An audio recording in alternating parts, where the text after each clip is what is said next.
Hali gani mwanafamilia wa channel tupendwa hii hapa ya Kileo Media.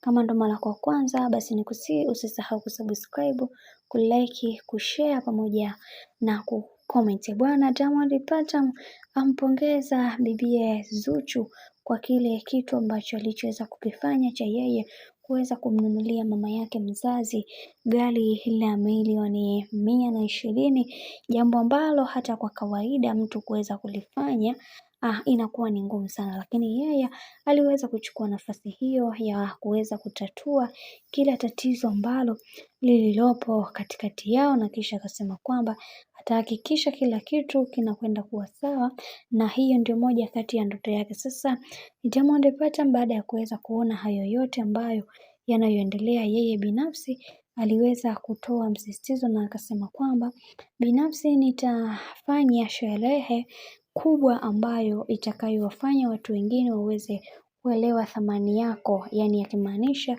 bibi Zuhura, akisema akimwambia kwamba kwani wewe ni mwanamke, si mwanamke mzuri tu bali ni mwanamke mpambanaji. Naamini katika hili Mungu atalisimamia na kila kitu kitakwenda kuwa sawa kama vile ambavyo nilivyoweza kupanga. Ni swala la muda na ninaamini katika hili Mungu atakuwa pamoja na mimi. Wacha muda useme, ila ninaamini haya yote ni mipango ya Mungu.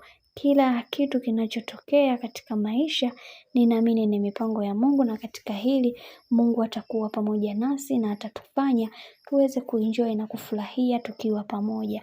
Na huyu mwingine akakomenti kwenye peji ya kaka yetu akamwambia kwamba haya ndio maneno pekee tulikuwa tunayasubiri kutoka kwako, kwani binti wa watu anakupenda mno mno.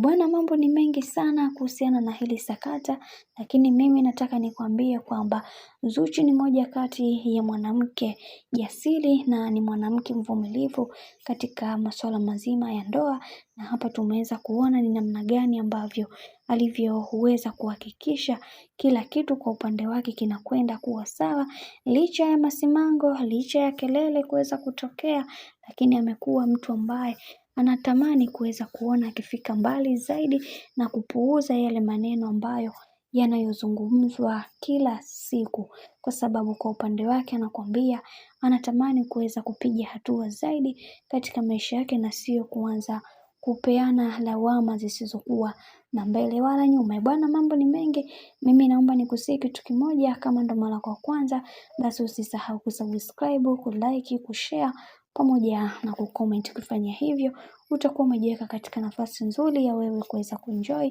na kufurahi pia.